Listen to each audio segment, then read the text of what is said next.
The Me You Left in the Dark is my pick of the week. I was actually describing this series to a couple of friends a few days ago, and I mistakenly referred to the main character as a writer instead of a painter. I feel like having a writer rent out a house looking for new inspiration is a more common story than an artist renting a house.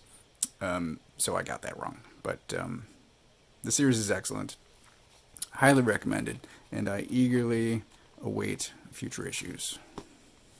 Six Sidekicks of Keaton, issue 4. I feel like the series is just now really starting to roll. Old Head was my pick of the week a few weeks ago, and I loved Rock Candy Mountain. So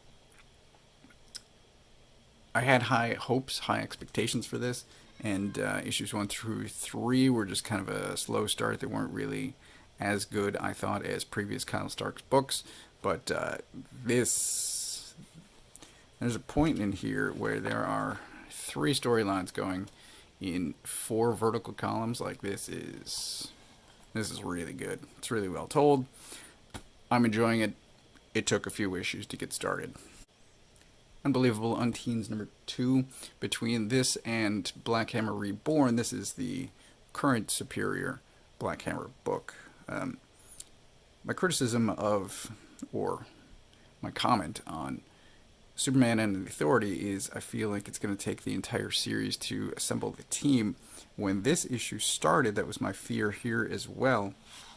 But by the end of it, spoilers, the whole team is assembled. There's plenty of stories still to resolve, so I'm very much looking forward to future issues. Moonshine 27, so issue 28 will be the final issue of this series. I didn't think, so for the longest time, for 27 issues, I've been thinking Moonshine isn't as good as previous Azarello books, and this issue blows that away. So this is incredibly well written, and even if that were true, still, Risso's art is reason enough to pick up anything he does. But all of the storylines are coming together, the characters, and yeah, everything is falling in place. It is obviously coming to a head, a lot of things, and it's really good.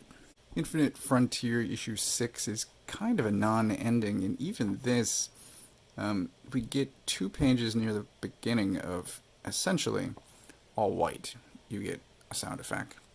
And then 2 pages at the end that are basically all black. And I'm like, this is a lot of wasted space in what should be the conclusion to what I thought was going to be a major event, and is sort of just it's just nothing. It's set up for whatever comes next year. The one hope that I have for this issue is Todd McFarlane is making action figures based on recent DC events. So I'm really hoping that we get a President Superman, and there is a panel here at the end. Can you imagine a McFarlane Granny Goodness? That would be awesome. But really, any and all, plus a chase would be cool, but you could skip it, I think. Just read the wiki, which is not something I usually recommend, but this whole series was kind of a waste of time. Batman Catwoman issue 7, so this is the first by with art by Liam Sharp instead of Clayman.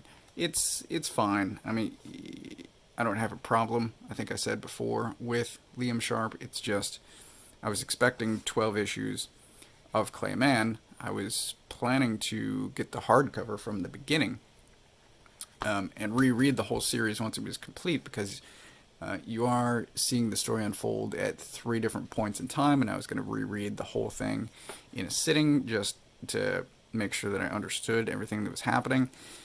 And now I question whether or not I'm still going to do that, because it's not 12 issues of Tom King and Clayman, it's 9 issues of them and 3 of Liam Sharp. It's still weird, and I think if DC had waited, they could have had a perennial seller, maybe not on the scale of Dark Knight Returns, but certainly Arkham Asylum, and who knows what they're going to wind up with now. that's everything I bought this week. Like I said, it was a smaller week, but there were definitely some good ones in here, with The Me You Love in the Dark as my number one pick. If you read any of these, if you have any comments, if you have any suggestions about books I should read, please leave a comment below. Don't forget to like, subscribe, hit the notification bell. And if you are unaware of where your local comic shop is, you can use this URL to find the one closest to you.